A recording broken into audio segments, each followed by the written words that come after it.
अपनी वाणी से, प्रवचन से, ज्ञान से, आचरण से, वैराग्य से समाज को सीख देना चाहिए। केवल प्रवचन से समाज नहीं सीखता है, हमारा आचरण भी वही होना चाहिए। कोई प्रकार का नशा नहीं, व्यसन नहीं, साफ सुथरा पवित्र जीवन जियो, प्रसन्न चित्त रहो, गंदे फंदे मत रहो, सेटिंग सही रखो, साधु बनकर बुद्धूनाथ मत बनो, महाबुद्धिमान बनो, इंटेलिजेंस माइंड रखो, हाई टेक सुपर मैनेजमेंट रखो और सबका ध्यान भी रखो, सबके प्रेम को भी पहचानो। अभी मैं देखता हूँ यहाँ कोई अपनी दुकान छोड़ कर आया है, कोई खेती का काम छोड़ कर आया है, कोई सर्विस से छुट्टी लेकर आया है, कोई घर का काम रोक कर आया है, कोई बीमार था उसको भी छोड़ के आया है कि गुरुदेव के पास चल। ये कोई साधारण बात है? ये बहुत बड़ा प्रेम है, बहुत बड़ी श्रद्धा है, इसलिए आप यहाँ आए हो। और इस सत्संग में ऐसी डुबकी लगाओ कि आपका जीवन मंगलमय हो जाए, प्रसन्नता आपके चेहरे पर आ जाए।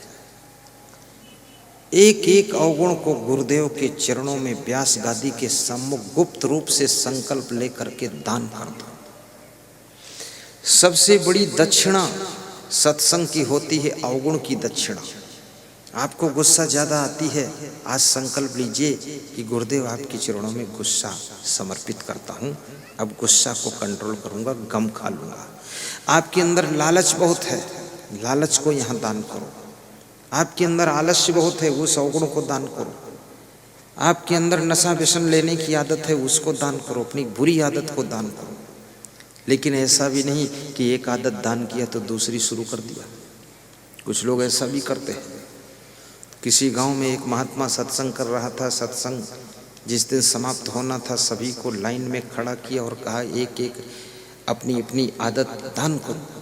तो किसी ने बीड़ी छोड़ा, किसी ने सिगरेट छोड़ा, किसी ने पान पुड़िया, गुटखा, मसाला, दारू छोड़ा। एक आदमी पहली बार सत्संग में आया था, वो भी लाइन में लग गया। उसने सोचा मैं क्या छोड़ूं, तो वो बीड़ी पीता था। उसने कहा कि आज फंस गए, अब छोड़ना ही पड़ेगा। तो उसने कहा ठीक है महाराज जी, हम बीड़ी छोड़ देते हैं, नहीं पिएंगे। महाराज भी खुश हुए, सब खुश हुए कि बहुत बीड़ी पीता था, छोड़ दिया। एक साल बाद महाराज फिर आए, फिर सत्संग किया, फिर सबको वो लिस्ट खोली रजिस्टर में कि जिसने जो छोड़ा था वो पकड़ा, फिर से तो नहीं है। तो सबका तो सही निकला। उसका जब नंबर आया तो उससे पूछा कि तुमने बीड़ी छोड़ा था, पिया तो नहीं? बोले सवाल ही नहीं उठता, पीना तो लग, छुआ भी नहीं बीड़ी को। हम वचनबद्ध रहते हैं, हम ऐसे आदमी नहीं है। तो उसके संत ने कहा अच्छा तुम बीड़ी छुए भी नहीं? बोले छुआ भी नहीं। बोले तुम महान व्यक्ति हो? बोले मैं महान जरूर हूँ, लेकिन एक बात सुन लो, जिस दिन से बीड़ी छोड़ा हूँ उसी दिन से सिगरेट पीना शुरू किया। ये कौन मानता है? एक फीट गड्ढे से निकले तो 2 फीट गहरे गड्ढे में गिर गए। ये कौन सा त्याग है? और जितना आपका जीवन आदत मुक्त होगा, अवगुण मुक्त होगा, उतनी ज्यादा शांति मिलेगी आपको। आदत जरा सुधार लो, बस हो गया भजन, मन की तरंग मार लो, बस हो गया भजन। मन की तरंग मार लो, बस हो गया भजन। आदत जरा सुधार लो, बस हो गया भजन।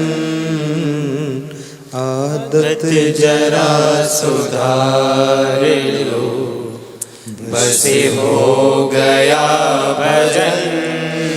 कोई तुम्हें बुरा कहे तो सुन कर क्षमा, कोई तुम्हें बुरा कहे तो सुन कर क्षमा वाणी कसर संभार लो, वाणी कसर संभाल लो। बस हो गया भजन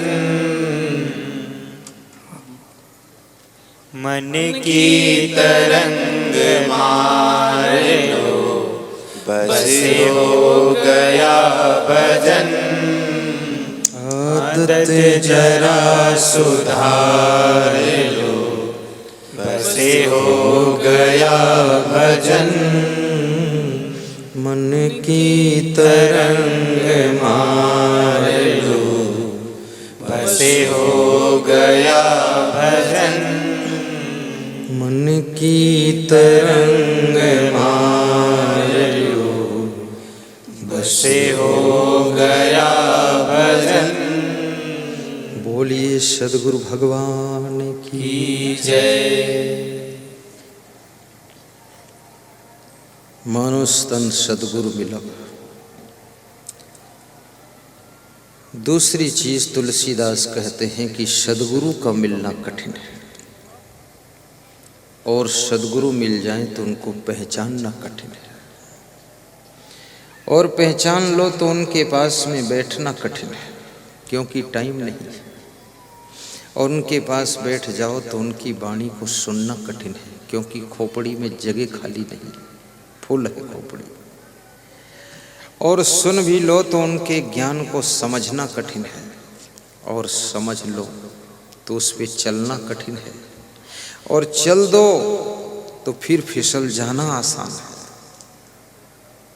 ये सद्गुरु का मिलन बड़े भाग्य से होता है। फिर मोक्षों इच्छा होए, मोक्ष की इच्छा होना कठिन है।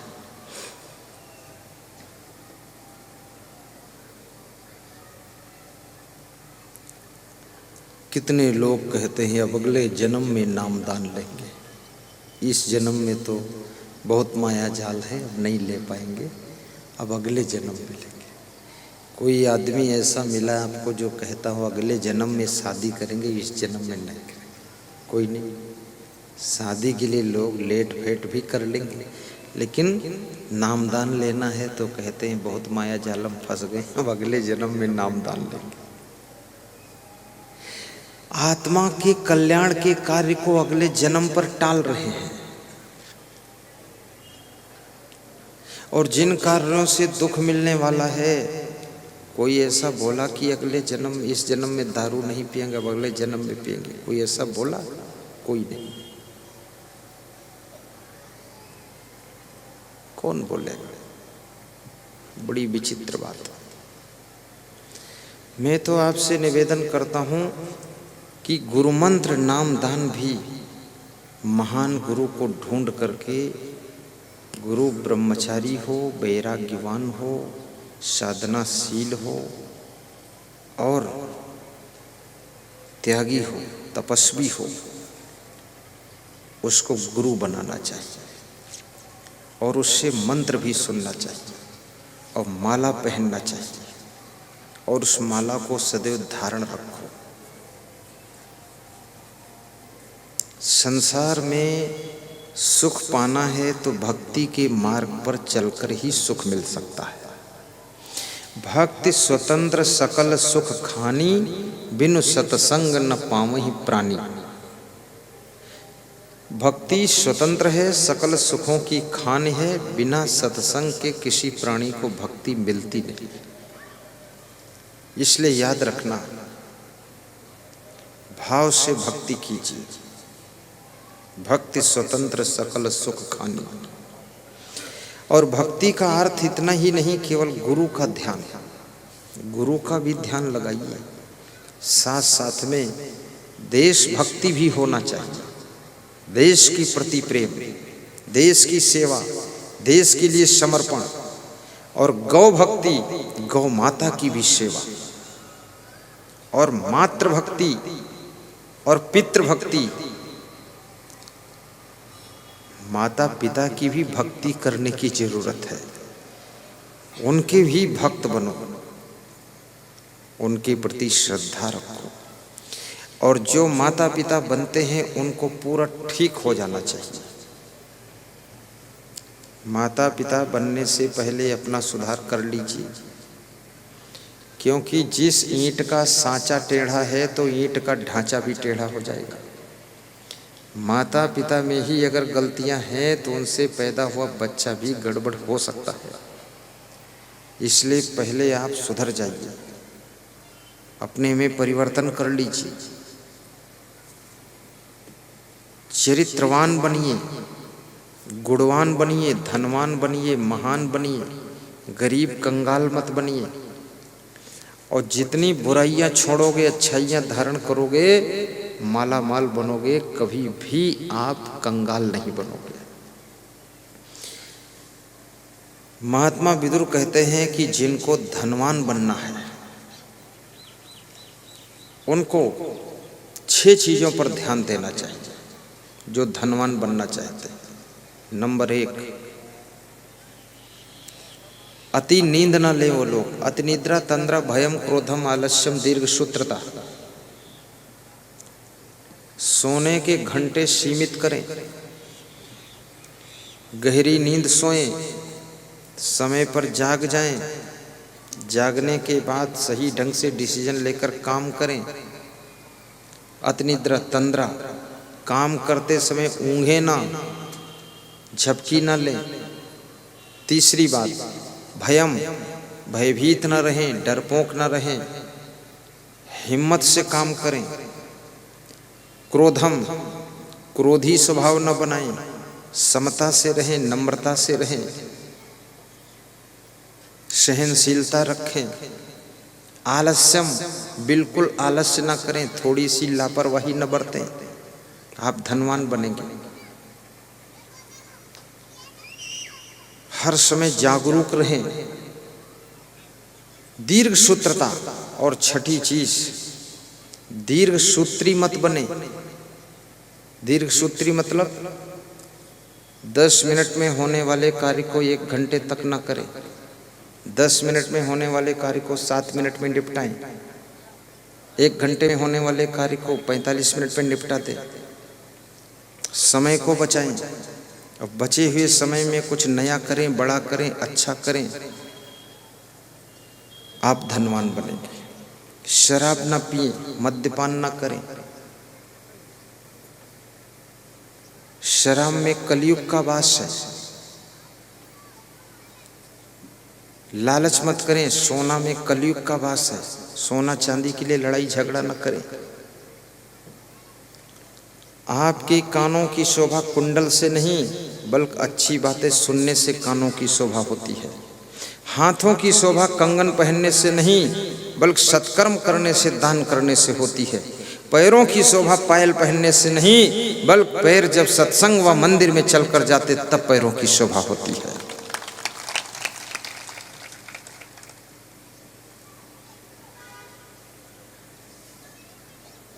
अपने मानवीय गुणों को संभाल कर रखें। लोगों के साथ परोपकार भी करें, केवल स्वार्थ के लिए ही कार्य न करें। दूसरों का भी ध्यान दें। अपनी कमाई में से 10% परोपकार के लिए दान करें। मंदिर निर्माण में दान दें, सत्संग प्रवचन में दान दें। अभी मैं देख रहा था, इसमें बहुत महिलाएं दान कर रही थी। ये सत्संग व्यवस्था के लिए 2-3 माताएं सबके पास जा करके सहयोग ले रही थी। ये मालती शर्मा जी, ये भी थी उसमें। और ऐसा सहयोग कम से कम 50% महिलाओं ने दिया भी है उनको सहयोग, जिससे जो बन पड़ा। सहयोग भी दीजिए, क्योंकि आपके सहयोग से ही ये प्रोग्राम हो रहा है।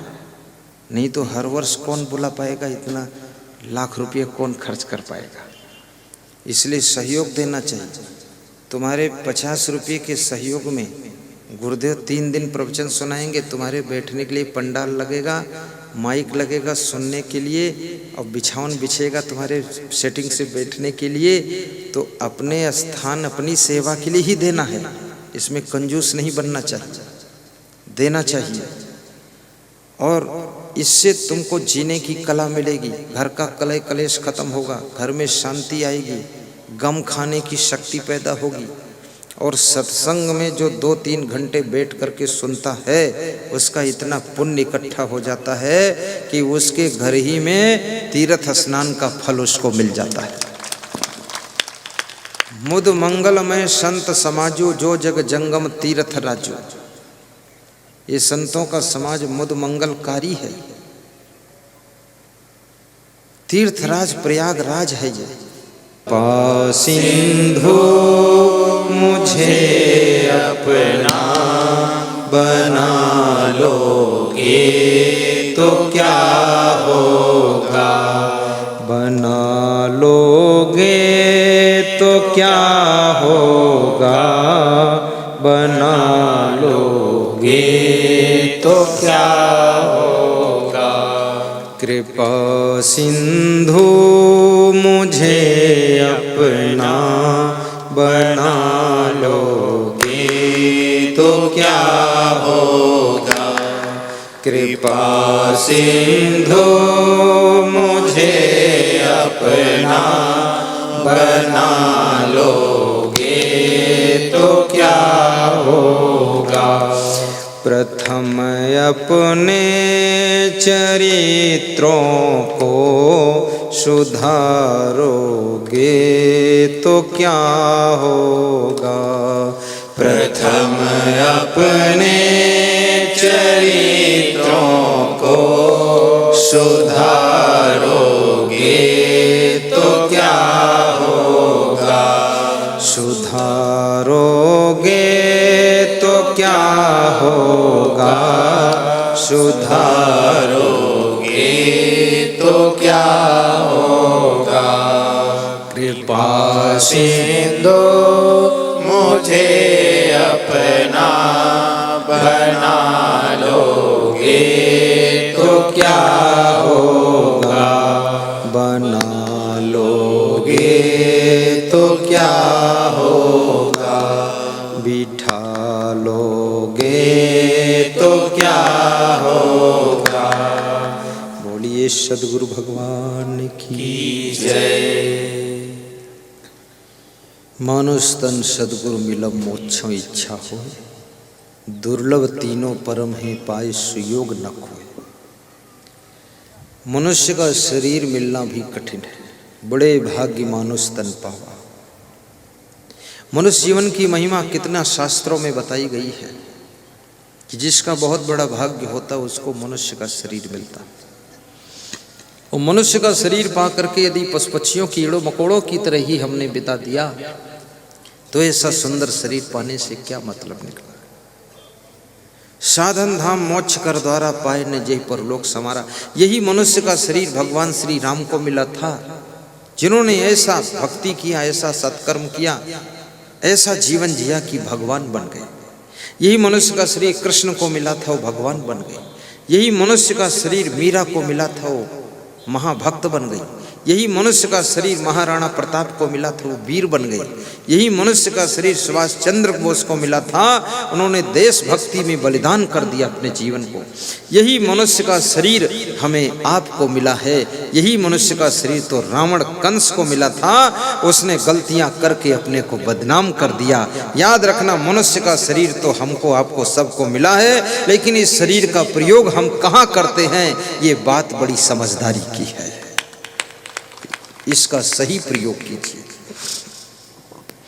और मनुष्य जीवन में बहुत सी चीजें प्रकृति की ओर से निःशुल्क भी आपको मिलती है। जैसे आपको बुद्धि मिली है, इस बुद्धि के लिए कोई पेमेंट करना पड़ा आपको, निःशुल्क मिली है।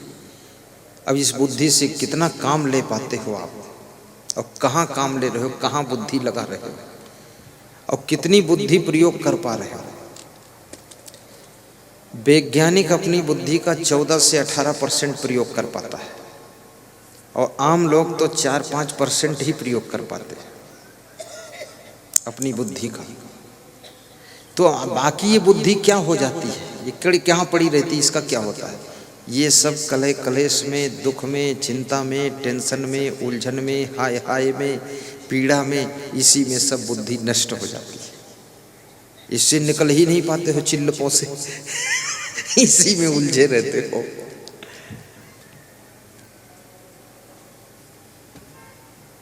इसलिए अपनी बुद्धि को कलह कलेश में भी मत गंवाइए, परिवार की उलझन में भी मत गंवाइए।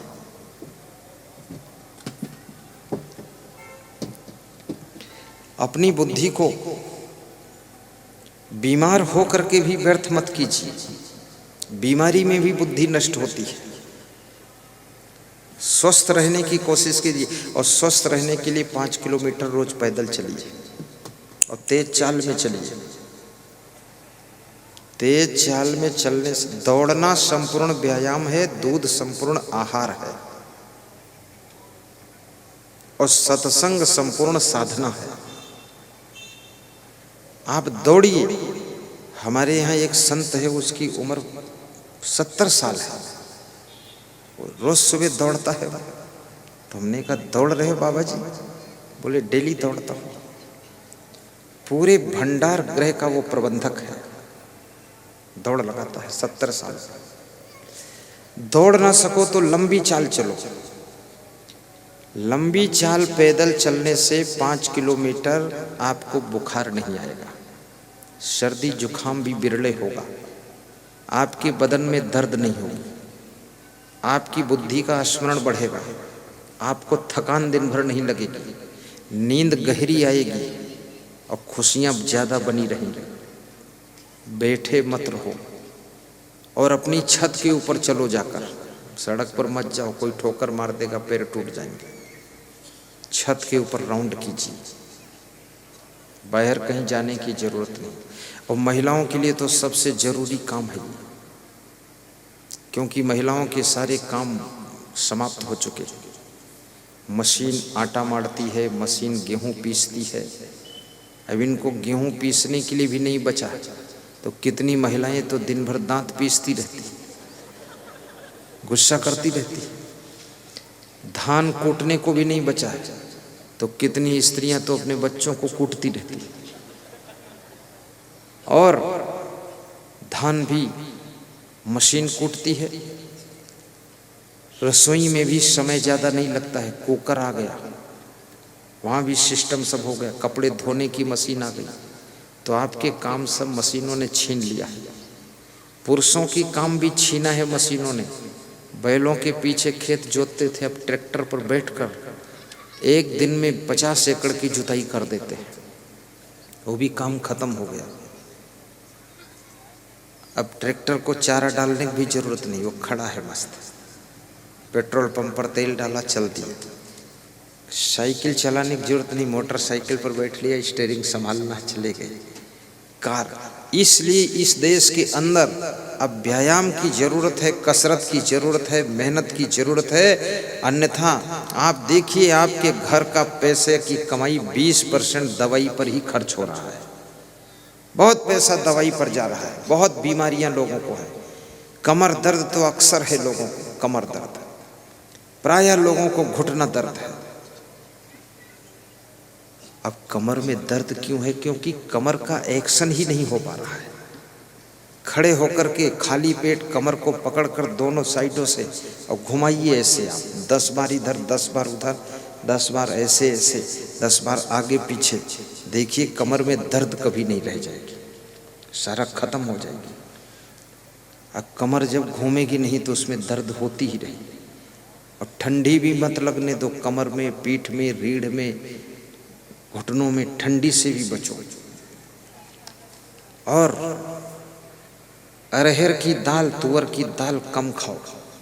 40 साल की उम्र के बाद इसे बंद करो। तुअर की दाल से जॉइंटों में दर्द होने की विशेष संभावना रहती है।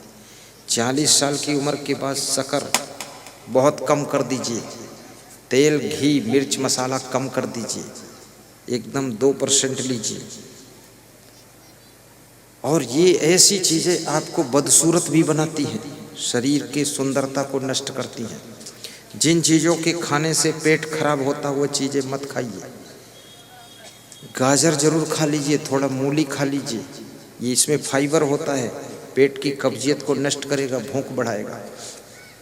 भूख कम करने वाली दवा कभी मत लीजिए, भूख बढ़नी चाहिए। भूख लग रही इसका मतलब तुम स्वस्थ हो, और भूख नहीं है इसका मतलब तुम बीमार होने वाले हो। भूख तो इतनी होनी चाहिए, खाओ 2 घंटे बाद फिर भूखे हो जाओ। देखिए घोड़ा खाता है और भूखा हो जाता तुरंत। क्यों? क्योंकि घोड़ा खाता और हंसता भी है, खाते समय भी ही करता है, इसलिए उसका सब हजम हो जाता है। तुम खाते समय भी रोते रहते हो, न जाने किस टेंशन में रहते हो। कभी तो ही करो तुम भी, घोड़े से भी सीखो। मैं कुत्तों को देखता हूँ सुबह सुबह खेल कूद आपस में करते हैं, एक दूसरे के पीछे दौड़ते हैं, गिराते हैं, उठते हैं, भागते हैं, पूंछ पकड़ते हैं, व्यायाम करते हैं। कुत्ते, चिड़ियाँ व्यायाम करती हैं, लेकिन मनुष्य न चिड़ियों से सीखेगा, न कुत्तों से सीखेगा, न घोड़े से सीखेगा। ये तो अजीब प्राणी है, इसका कुछ अद्भुत कारनामा है। ये तो बीमार इसीलिए ज़्यादा होता है। ठहाका मार कर भी हंसा करो। ये दुनिया के झमेले हरगिज कम न होंगे, अफसोस बस यही एक रोज हम न होंगे। अब भूख ना हो तो खाया मत करो, और कितनी अच्छी चीज़ बनी हो त्याग कर दिया करो। भूख नहीं मत खाओ। आज हमारे पास में बजरिया गांव से एक सज्जन आए थे, पालीवाल साहब, ब्राह्मण परिवार से, सुभाष पालीवाल के छोटे भाई। पूछ रहे थे क्या बना दूं वहाँ? तो मैंने कहा कुछ नहीं, भोजन नहीं करूँगा वहाँ, कुछ नहीं बनाना है, फल वल ले आना। बोले एक चीज़ कुछ हो जाए। तो उनका बड़ा भाई बोला अरे एक चीज़ बना देंगे। बोले पूरा भोजन बना दो। उन्होंने नहीं नहीं, वहाँ भोजन क्यों बार बार खाओगे, भक्तों परेशान करोगे। और ज़्यादा खाने से बुद्धि का स्मरण कम हो जाता है, दिमाग कमज़ोर हो जाएगा। अपने पतियों को कम खिलाइए, नहीं ये बुद्धूनाथ बनेंगे, दिमाग ही नहीं रह जाएगा, खाली खोपड़ी लेकर बैठेंगे। तब तुम कहोगे कि सोचते क्यों नहीं, सोचे क्या, इतना खाया है, सब पूरा रिएक्शन हो रहा है। और थोड़ा थोड़ा फल भी खाओ, एक केला भोजन के बाद खा लिया करो, एक लौंग रोज खाओ, उससे कभी लकवा अटैक नहीं होगा, पैरालिसिस नहीं होगा। थोड़ा सा इलायची खा लो, उससे बहुत बीमारियां मिटेंगी। एक इलायची बस, 2 नहीं, 1 दिन भर में 2 नहीं खाना है। अलसी भून करके 1 चम्मच खा लो, उससे आपके जॉइंटों का दर्द खत्म हो जाएगा। और चिरौंजी, इसको भून कर पीस करके थोड़ा सा पाउडर इसका ले लो, जॉइंटों के दर्द खत्म हो जाएंगे। थोड़ा लहसुन अगर नियम में आता हो तो भून के भी खा लेना। Gas trouble, heart attack, cholesterol और जॉइंट पेन लहसुन खत्म कर देगा पूरा। ज़्यादा खाओगे तो तुमको ही खत्म कर देगा। ऐसा भी नहीं कि आधा किलो भूंज के खाओ रोज, बहुत खतरनाक लहसुन है। यहाँ श्री च्यवन आयुर्वेद की दुकान पर एक घुटना दर्द की दवा इतनी अच्छी है, एनार्ट पाउडर, लाखों लोगों का घुटना दर्द खत्म हुआ है, कानपुर की बनी हुई दवा। तो उनके घर में पदरौनी गया था, विधायक का चुनाव लड़ रहे थे, मकान सब डावाडोल था। तो हमने कहा क्या करते? बोले दवा बनाता। तो हमने कहा दवा आप बनाते, ये तो सब बहुत बर्बाद हो गया तुम्हारा। बोले राजनीति में बर्बाद हो गए, 40 साल से चुनाव लड़ रहे हैं, हारते भी खूब हैं, टिकट भी कट जाता, मिला कुछ नहीं अभी तक। तो हमने कहा धंधा सही सलामत करो। तो बोले दवा तो गुरुदेव बहुत अच्छी। तो वो दवा मैंने कैलाश चावला को दिया था, यहाँ कांग्रेस पार्टी के कोई थे नेता, कैलाश चावला। उसने खाया तो 3 दिन बाद फ़ोन किया कि आधा घुटना दर्द खत्म हो गया है, और दे दो गुरुदेव। मैंने कहा मेरे पास नहीं है, वो तो मुझे 1 पीस दिया था, तुम्हें दे दिया। तो बोले और मंगा दो। तो हमने कहा एड्रेस उसी में लिखा होगा, फ़ोन करके मंगा लो। अरे बोले गुरुदेव मैं कहाँ झंझट में पड़ूँ, आप कुछ व्यवस्था करा दो। तो उसका घुटना दर्द बहुत फायदा हुआ था। दोबारा तो मिले नहीं हम उनको, लेकिन ऐसे ऐसे लाखों लोगों का घुटना दर्द। आश्रम के पड़ोस एक माताजी चल नहीं पाती थी 10 कदम, 3 महीने वो दवा खाया तो 3री मंजिल पर चढ़ती है सीढ़ी वो घुटना दर्द। उसका नाम है एनार्ट पाउडर। शायद अगर होगा, दूध के साथ लिया जाता है थोड़ा सा, बहुत ज़्यादा नहीं खाना है। और एनार्ट तेल बिल्कुल दर्द खत्म कर। और व्यायाम करोगे तो कोई दर्द रहेगा ही नहीं, ये भी याद रखना। हंसने से शरीर के अंदर एंडोर्फिन्स केमिकल बनता है, जो केमिकल रोगों से लड़ने की सामर्थ्य पैदा करता है। अब आदमी हंसता नहीं है इसलिए केमिकल बनता नहीं है, इसलिए बीमार बहुत होता है। और ठीक से अगर हंस दो, बच्चे क्यों कम बीमार होते हैं? क्योंकि बच्चे जहाँ खड़े होते ही करते रहते हैं। जब हंसते हैं तो तुम उनको दौड़ाते हो कि फिर खीसे काटते हो, मारूंगा तुमको, तो उधर जाकर फिर झांकता, फिर ही करता हो। इसलिए बच्चे दौड़ते हैं, कूदते हैं, उछलते हैं और हंसते हैं, इसलिए बीमार नहीं होते। और सबसे सुंदर भी बच्चे दिखाई देते हैं। और ज्यों ज्यों उम्र बढ़ती है त्यों तो शरीर बदसूरत होता जाता है, क्योंकि हंसना भी बंद हो गया, क्योंकि हमारा उछलना कूदना भी बंद हो गया, इसलिए बीमारियां हैं और बदसूरत शरीर हो जाता है। मैं निवेदन करूंगा कि थोड़ा हंसना भी बढ़ाइए और थोड़ा सा आप व्यायाम भी कीजिए, थोड़ी मेहनत कीजिए, अपने घर के पीछे सब्जी भी उगाइए। एक कमिश्नर के यहाँ मैं सत्संग करने गया तो उसकी पत्नी ने कहा, हमारा खेत देख लीजिए। सरकारी खेत था, तो 1 एकड़ चना उसने लगाया था, तो चने की घास अकेले उसने उखाड़ा था। तो हमने कहा, इसको क्यों दिखा रहे आप? तो बोले, ये चने की खेती मैंने किया है। तो हमने कहा, नौकर नहीं लगाया? अरे बोले, नौकर नहीं, कमिश्नर की पत्नी हूँ, यहाँ तो नौकर पर नौकर लगा हुआ है। रोज़ मेरा डॉक्टर बीपी नापता था, कोई शुगर नाप रहा है, कोई लफड़ा, ये फंस गए। तो मैंने सोचा इतनी छोटी उम्र में इतना रोग कहाँ से गया? तो एक डॉक्टर ने कहा, मेहनत करो तो डॉक्टर की ज़रूरत नहीं रहेगी। तो मैंने चने के खेत की घास उखाड़ना शुरू किया तो मेरी बीमारी सब निकल गई। महिलाओं को चाहिए घर के पीछे थोड़ा सब्जी उगा लो, ताजे टमाटर खाओ, ताजी भिंडी खाओ। ये लफड़ा डॉक्टर को पैसा फालतू वहाँ क्यों देते, भीड़ बचाते हो। स्वास्थ्य को सुधारो। और दवा कितनी खा लो फिर भी आपको वो सुख नहीं मिलेगा जो बिना बीमारी के सुख मिलता है। बीमार हो गए, रोग लग गया, और रोग भी ऐसा विचित्र है, एक बार शरीर में रोग घुस गया तो उसका जड़ से निकलना मुश्किल है, जड़ से निकलना मुश्किल। शुगर की बड़ी खतरनाक बीमारी है। और शुगर क्यों होता है आपको पता? हमें पता क्यों होता है। ज़्यादा सोचने से शुगर होता है, गहरी नींद न सोने से शुगर होता है, टेंशन चिंता करने से शुगर होता है, काम न करने से शुगर होता है, पैदल न चलने से शुगर होता है, अधिक मीठा खाने से भी शुगर होता है, ना हंसने से शुगर होता है, दुखी रहने से शुगर होता है, बहुत क्रोध करने से भी शुगर होता है। तो ये सब संसार में इतना उलझन में क्यों पड़ोगे? अपने शरीर को पहला सुख जो स्वस्थ काया, अपनी काया को संभालो।